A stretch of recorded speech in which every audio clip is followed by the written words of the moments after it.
밥을 줄여도 채식만 해도 혈당이 그대로라면 더 이상 식습관의 문제가 아닙니다. 많은 분들이 내가 의지가 약해서 안 되는 거라고 자책하시는데 절대 그렇지 않습니다. 진짜 원인은 나이가 들며 변해버린 우리 몸속 세포에 있습니다. 원래 세포는 말랑말랑합니다. 그런데 나이가 들면서 돌처럼 딱딱하게 굳어져 갑니다. 굳어버리면 아무리 좋은 음식을 먹어도 흡수가 되지 않고 노폐물은 쌓일 수밖에 없습니다. 그래서 살은 빠지지 않고 혈당은 치솟는 겁니다. 다행히 이 굳어버린 세포를 다시 말랑말랑하게 만드는 방법이 있습니다.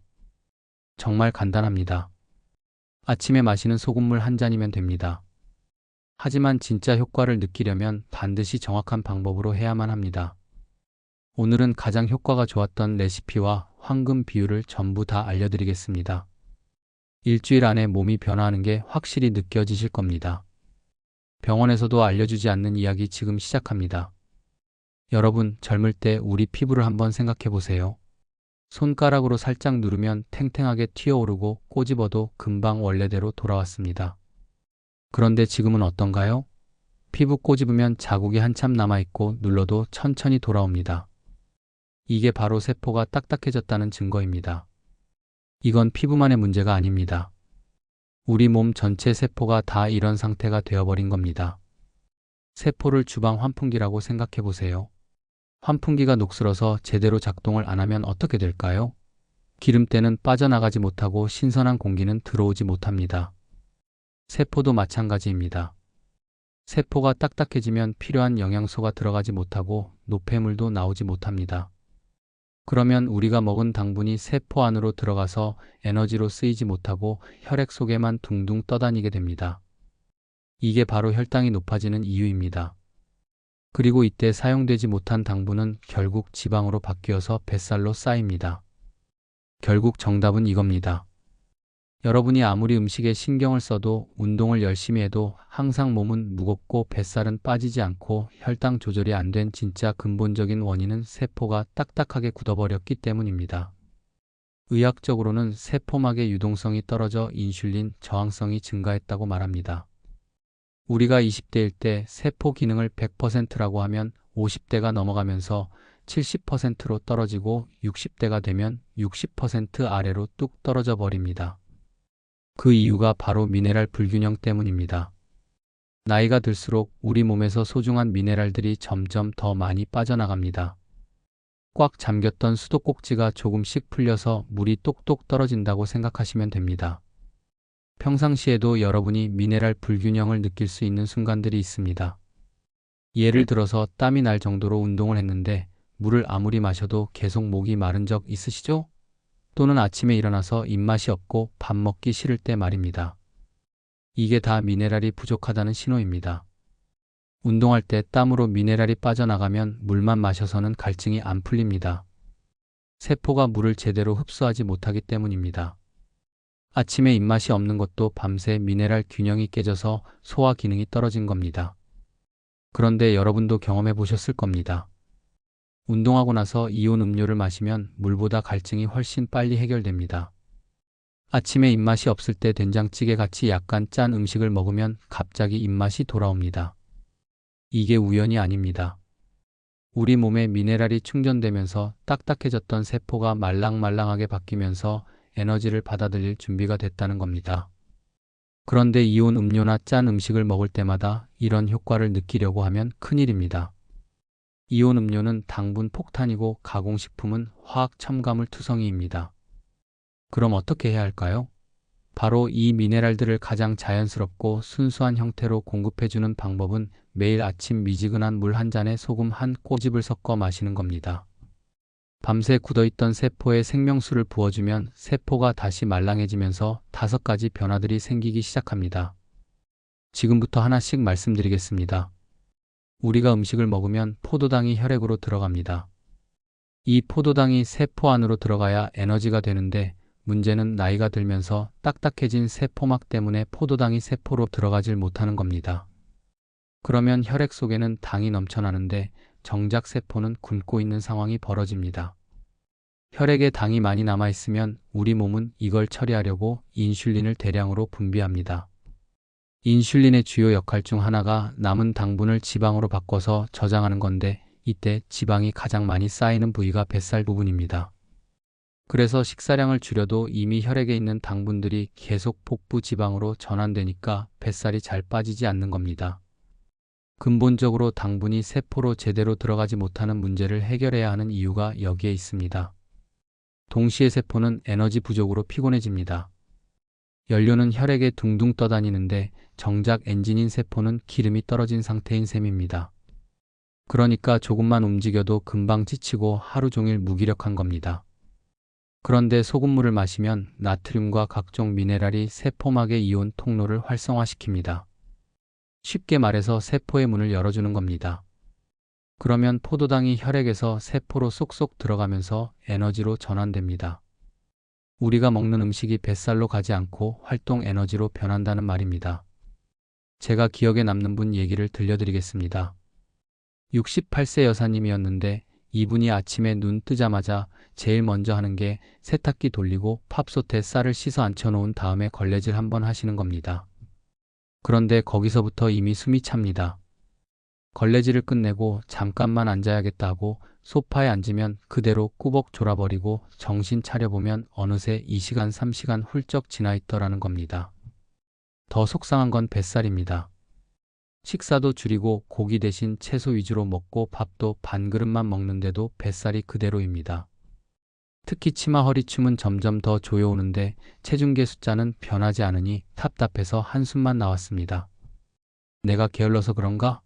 나이가 드니까 원래 그런 건가? 스스로 자책을 많이 하셨다고 합니다. 그런데 이분이 아침에 미지근한 물에 소금 한 꼬집을 넣어 마시는 습관을 들이면서 달라지기 시작했습니다. 처음 며칠은 잘 몰랐는데 일주일이 지나자 확연한 차이가 느껴졌습니다. 우선 아침에 몸이 덜 무겁습니다.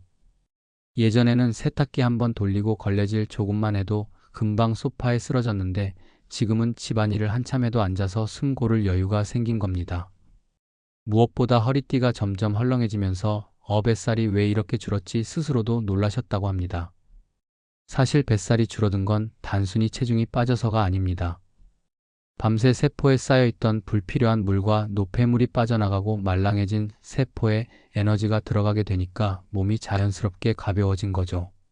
그래서 하루를 시작할 때부터 덜 지치고 생활하는 동안 조금씩 움직이는 양도 늘어납니다. 이 작은 변화가 쌓여서 더 많이 활동하고 지방을 태워나가는 선순환이 생긴 겁니다. 여사님은 요즘 이렇게 말씀하십니다. 예전에는 집안일 조금만 해도 금방 지쳐서 소파에 드러눕곤 했는데 이제는 남편이랑 공원에 나가면 오히려 본인이 더 오래 걷는다는 겁니다. 숨차고 피곤해서 늘 버거웠던 하루가 아침 소금물 한 잔으로 달라진 거죠. 혈당이 높아진다는 건 피 속에 당이 넘쳐난다는 뜻입니다. 세포가 그 당을 제때 받아들이지 못하니까 혈액이 달콤한 시럽처럼 끈적해지는 거죠. 그렇게 되면 혈관벽이 점점 약해지고 혈류가 느려져 손발이 저리거나 시야가 흐려지는 증상도 생깁니다. 이 상태가 오래가면 우리 몸은 최후의 수단으로 당을 소변으로 빼내려고 합니다. 그래서 당뇨 환자분들이 소변에서 단내가 난다거나 이유 없이 물을 자주 찾고 밤에도 여러 번 깨서 화장실을 가는 일이 잦은 겁니다. 즉 혈당이 높고 당뇨가 있다는 건 이미 몸이 당을 감당하지 못해 비상조치를 하고 있다는 신호입니다. 여기서 중요한 건 피 속에 떠도는 당이 세포 안으로 들어가서 에너지로 쓰일 수 있게 해야 한다는 겁니다. 그게 해결되지 않으면 혈당은 계속 높고 당뇨는 점점 악화될 수밖에 없습니다. 아침에 마시는 소금물이 이런 문제를 바로잡는 데 도움이 됩니다. 소금 속 나트륨과 미네랄이 세포막의 통로를 열어주면서 세포가 당을 받아들일 수 있는 힘을 되찾는 겁니다.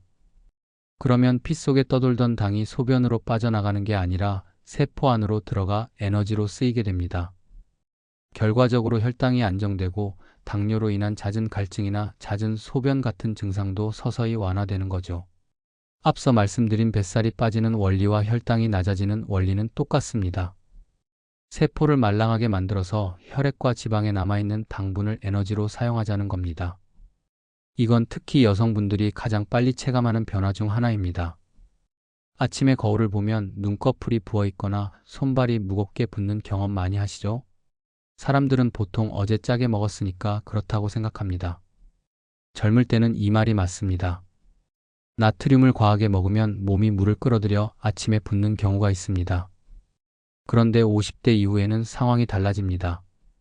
세포가 점점 단단해져서 원래 안으로 들어가야 할 물이 밖에만 고이게 됩니다. 우리 몸의 수분은 세포 안과 밖, 그리고 혈관 안에 적절한 비율로 분포되어 있어야 하는데 나이가 들면서 이 균형이 깨지는 겁니다. 세포가 딱딱해지면서 세포 안으로 들어가야 할 물이 세포 밖 공간에 고여있게 됩니다. 이게 바로 붓기의 원인입니다. 그런데 소금물은 이 문제를 완벽히 해결해 줍니다. 소금 속 나트륨이 세포막을 자극해서 세포 안팎의 압력을 조절해 주니까 밖에 고여있던 물이 다시 세포 안으로 들어가거나 혈관을 통해 신장으로 배출되는 겁니다. 동시에 세포 안에는 필요한 만큼의 수분이 공급되니까 피부는 촉촉해집니다. 마치 마른 땅에 물을 주면 생기가 돌아오는 것처럼 수분을 제대로 공급받은 피부 세포들이 탱탱하고 윤기 있게 변합니다. 결과적으로 불필요한 붓기는 빠지고 세포는 촉촉함을 되찾게 되는 거죠. 그래서 며칠만 꾸준히 해도 아침마다 붓던 얼굴이 덜 붓는 걸 느끼게 되고 화장이 훨씬 잘 먹는 걸 느낄 수 있습니다. 아침마다 손과 발, 얼굴이 퉁퉁 부어서 하루가 너무 힘들다고 하신 60대 중반 여사님이 계셨습니다. 혹시 큰 병일까 싶어 걱정돼서 갑상선 호르몬 검사까지 받아봤지만 이상은 없었습니다. 남편은 농담처럼 호빵맨 같다고 놀리는데 본인은 그 말이 상처가 돼서 아침 약속도 잘 안 잡게 되셨다고 합니다. 얼굴이 커 보이니까 표정까지 어두워지고 사람들이 왜 이렇게 피곤해 보여라고 묻는 것도 괴로웠습니다. 심지어 신발을 신을 때 발등이 붓는 바람에 걸을 때마다 아픈 날도 있었답니다. 야식도 끊고 저녁에 짠 음식도 안 먹는데 붓기는 전혀 나아지지 않으니 답답하고 억울할 뿐이었다고 합니다. 이런 일 때문에 결국 내 몸이 왜 이렇게 된 걸까 하고 매일 고민이 깊어졌다고 합니다. 그런데 이분이 아침마다 소금물을 한 잔씩 마시기 시작하면서 조금씩 달라지기 시작했습니다. 처음 며칠은 큰 차이를 못 느꼈지만 일주일이 지나자 거울 속 얼굴이 덜 부어 보였고 눈꺼풀도 한결 가벼워진 걸 스스로 느끼셨다고 합니다. 2주가 지나자 가장 먼저 달라진 건 표정이었답니다. 예전에는 얼굴이 커 보이고 무겁게 부어서 늘 지쳐 보인다는 말을 들었는데 이제는 피부가 좋아졌다, 얼굴이 훨씬 맑아졌다는 이야기를 듣게 된 거죠. 심지어 피부가 탱탱해지면서 주변에서 요즘 피부 관리 다니세요? 라는 말까지 들으셨다고 합니다. 지금은 신발 신을 때 발등이 눌려 아팠던 붓기도 많이 줄어들어서 산책이나 외출도 훨씬 편해졌습니다. 무엇보다 호빵맨 같다고 놀리던 남편이 이제는 얼굴이 확실히 좋아졌다고 먼저 말해줬다는 게 제일 기뻤다고 하십니다. 여러분 혹시 이런 경험 있으세요?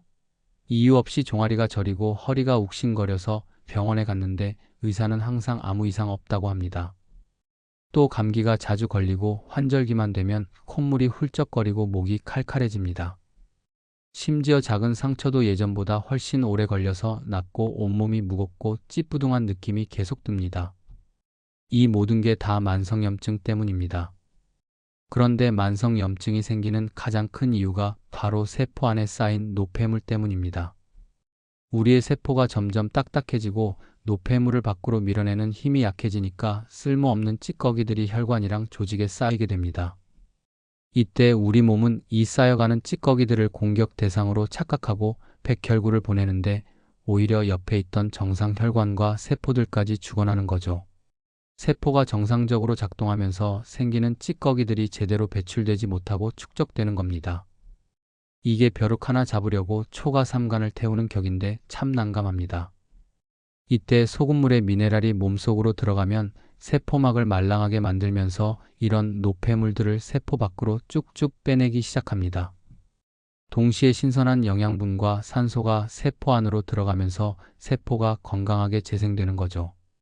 염증의 원인이 제거되니까 자연스럽게 염증 수치가 떨어지는 겁니다.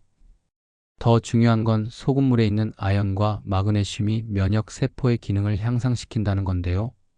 평소에 원인 모를 잔병이 있으신 분들은 빠르게 걷기 운동과 함께하면 더 효과가 있으실 겁니다. 제 환자분 중 한 분인 76세 아버님은 예전부터 원인 모를 비염을 달고 사셨습니다.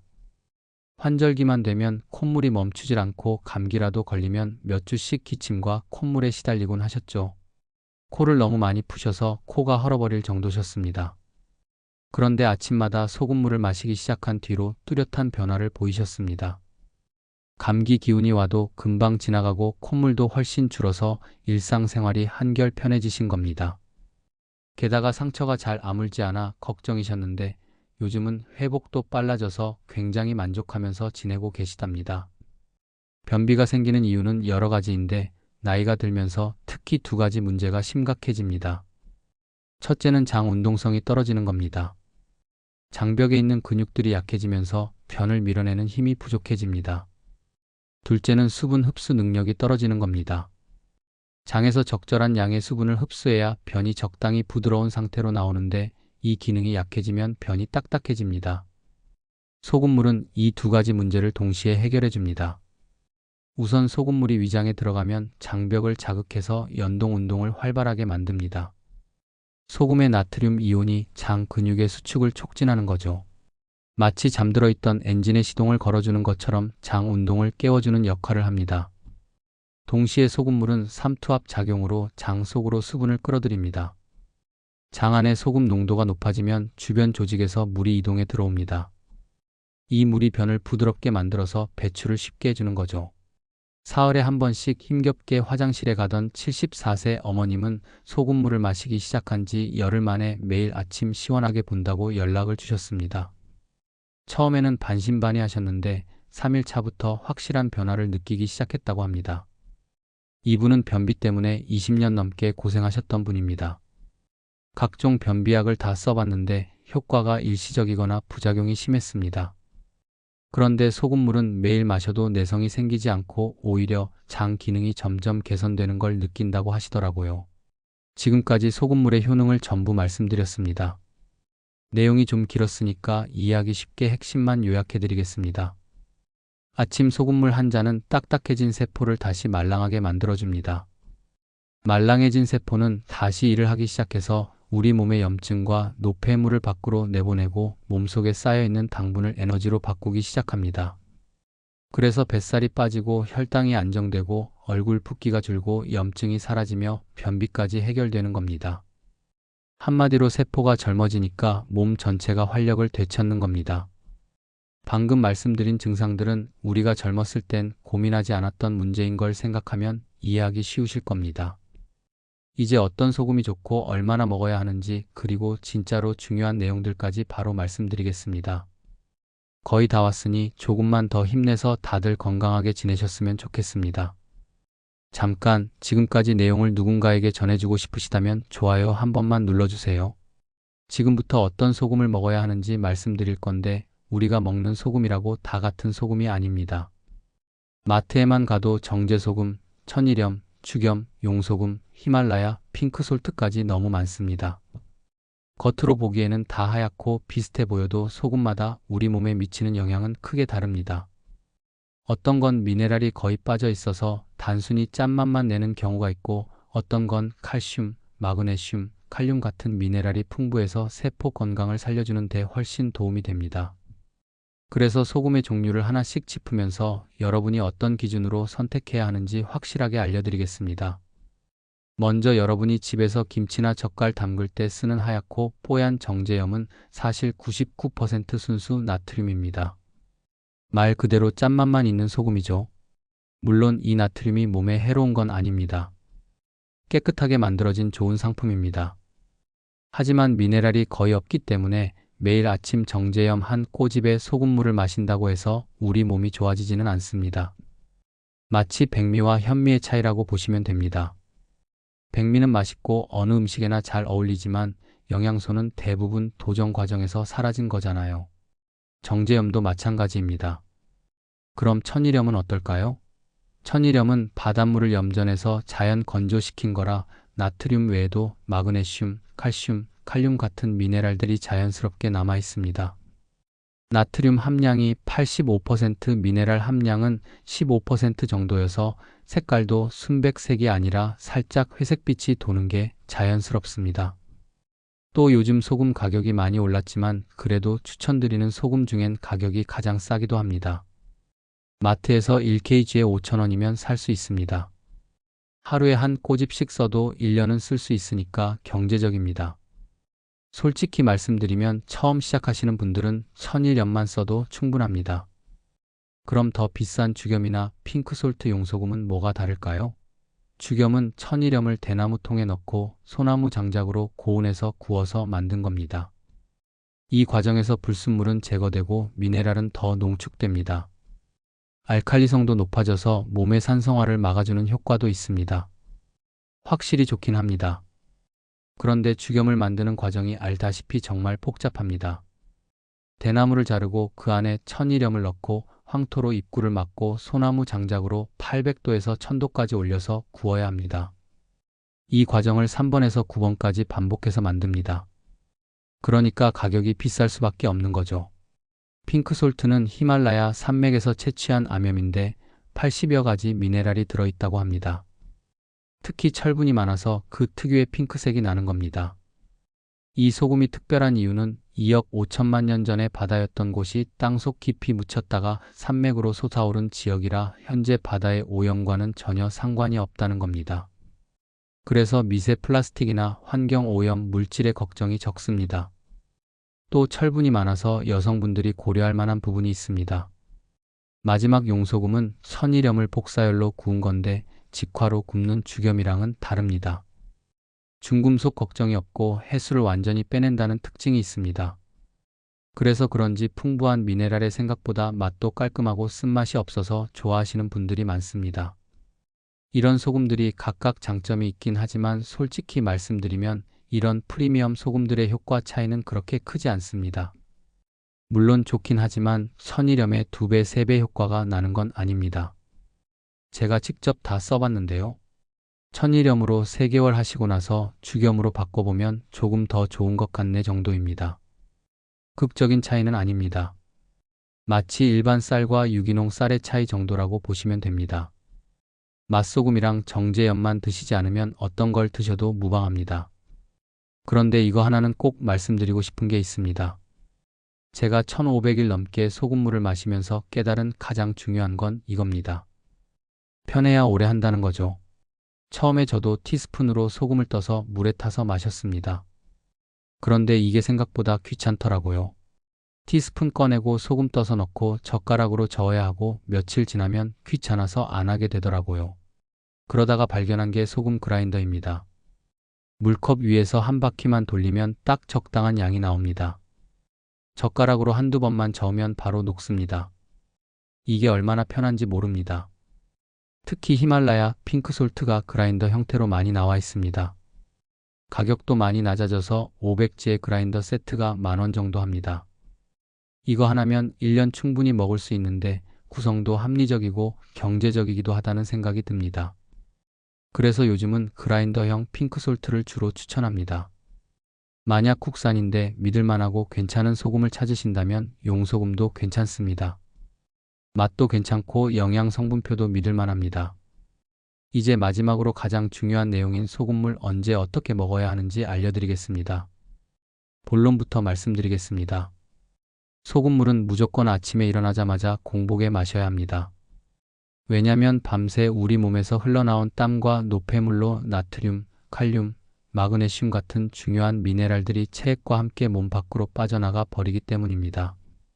그래서 우리가 이 미네랄들을 다시 채워야 하는데 밤새 비워진 위장 사이로 소금물 한 컵이 들어가면 온몸의 세포로 미네랄이 빠르게 채워지기 시작합니다. 식사 직후에 마시면 흡수 속도가 현저하게 느려져 그냥 짠 음식을 먹는 것과 다름없으니 공복에 마시는 방법을 꼭 지켜주셔야 합니다. 소금물을 먹는 양은 200ml 종이컵을 꽉 채운 정도의 소금 적게 한 꼬집이나 그라인더로 한 바퀴 돌려서 넣으시면 딱 좋습니다. 이 정도가 우리 몸의 체액과 비슷한 농도입니다. 사람에 따라 짠맛의 기준이 다른데 본인이 먹었을 때 약간 짭짤한 맛이 나야 됩니다. 소금물을 만들었다고 해서 벌컥벌컥 마시면 안 됩니다. 한 모금씩 입에 머금고 입안에서 한 바퀴 돌려준 다음에 삼키세요. 이렇게 하는 이유는 입안의 점막에서도 미네랄이 흡수되기 때문입니다. 또 침샘을 자극해서 소화액 분비도 도와줍니다. 급하게 마시면 이런 효과를 놓치게 됩니다. 한 컵을 마시는데 30초만 투자하세요. 내 몸 안의 세포가 깨어난다 생각하시면서 서둘지 마시고 천천히 음미하면서 드세요. 그리고 같이 먹는 물 온도는 미지근한 게 좋습니다. 차가우면 위에 충격을 주고 소금도 잘 녹지 않습니다. 그렇다고 뜨거우면 입안에 머금을 수가 없습니다. 손으로 만져봤을 때 뜨겁다는 느낌이 안 들 정도면 충분합니다. 이제 소금물의 효과를 높이는 추가 팁들을 알려드리겠습니다. 첫 번째로 소금물을 마신 후에는 20분 정도는 아무것도 먹지 마세요. 소금물이 충분히 흡수될 시간을 주는 겁니다. 너무 빨리 다른 음식을 드시면 흡수 효율이 떨어집니다. 20분이라는 시간이 길게 느껴질 수도 있지만 이 시간 동안에는 가벼운 스트레칭을 하시거나 하루 일정을 정리하시는 시간으로 활용하시면 좋을 것 같습니다. 두 번째로는 하루 수분 섭취량을 평소보다 조금 늘리세요. 소금물을 마시면 자연스럽게 갈증이 날 수 있습니다. 이건 몸이 수분 균형을 맞추려는 정상적인 반응이니까 이때 물을 충분히 마시는 게 좋습니다.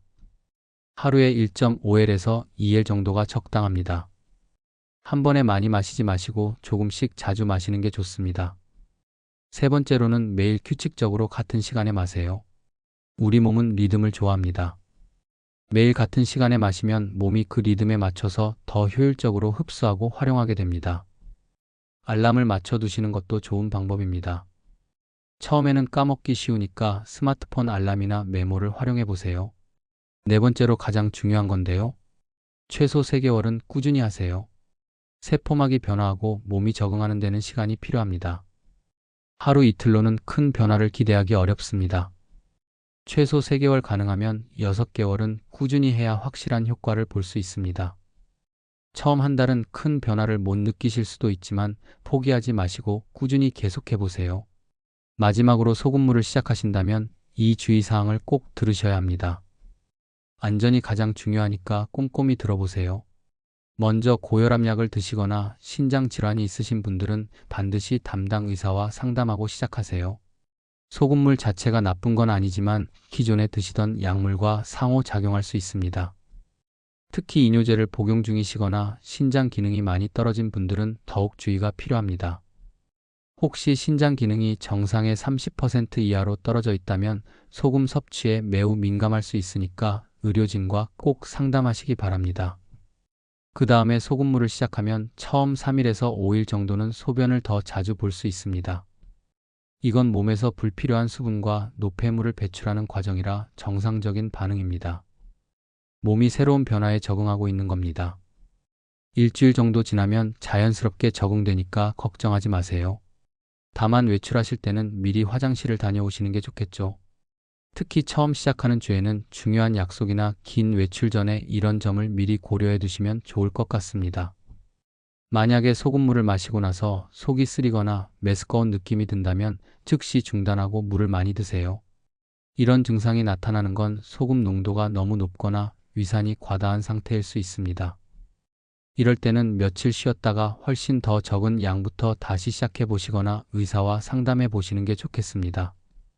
몸이 보내는 신호를 무시하시면 안 됩니다. 그리고 혈압약이나 당뇨약, 기타 만성 질환 약을 드시는 분들은 소금물과 최소 30분 이상 간격을 두고 드세요. 소금물이 약효 흡수에 영향을 줄 수 있습니다. 가장 안전한 순서는 이런 겁니다.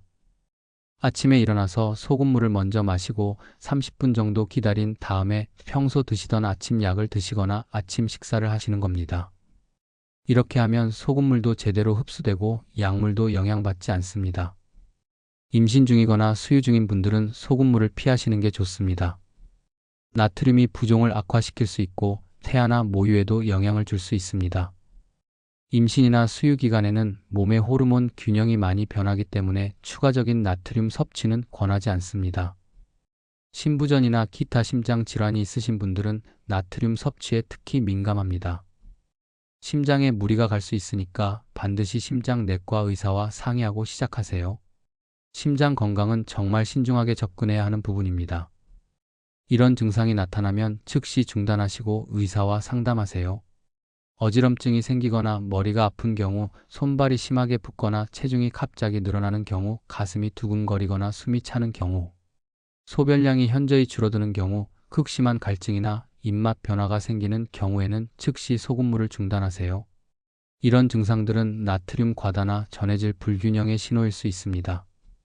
몸이 위험하다고 신호를 보내는 거니까 무시하지 마시고 즉시 중단하시면 더 안전하실 겁니다. 이제 모든 내용이 끝났습니다. 조금 도움이 되셨을까요? 제가 드리고 싶은 말씀은 소금물은 정말 간단한 건강관리 방법이라는 겁니다. 복잡한 준비나 비싼 장비가 필요한 것도 아니고 그냥 아침에 소금물 한 잔만 마시면 되는 겁니다. 하지만 간단하다고 해서 대충 하시면 안 됩니다. 올바른 방법으로 꾸준히 해야 효과를 볼 수 있습니다. 특히 처음 시작하시는 분들은 욕심내지 마시고 정말 소량부터 천천히 시작하세요. 첫 주에는 한 꼬집도 안 되는 정말 조금만 넣어서 몸이 적응할 시간을 주는 게 가장 중요합니다. 몸이 변화를 받아들일 준비가 되면 자연스럽게 양을 늘려가시면 됩니다. 그리고 혹시라도 뭔가 이상하다는 느낌이 드시면 즉시 중단하고 의사와 상담하세요. 건강법이라는 건 결국 안전이 최우선이어야 하니까요. 급하게 효과를 보려고 무리하시면 오히려 건강을 해칠 수 있습니다. 천천히 꾸준히 안전하게 하시는 게 가장 좋은 방법입니다. 여러분 모두 좋은 정보였고 언제나 건강하게 보내셨으면 좋겠습니다. 항상 행복하시고 오늘 내용이 도움되었다면 좋아요 한번 부탁드리겠습니다. 그리고 구독과 알림 설정도 해주시면 건강 정보를 가장 먼저 받아보실 수 있습니다. 댓글로 여러분의 경험을 공유해주세요. 소금물을 시작하시면서 느낀 변화나 궁금한 점이 있으시면 언제든지 남겨주세요. 다음 영상에서는 무릎 통증을 30초 만에 해결하는 운동법을 알려드리겠습니다. 여러분의 건강한 하루를 응원합니다.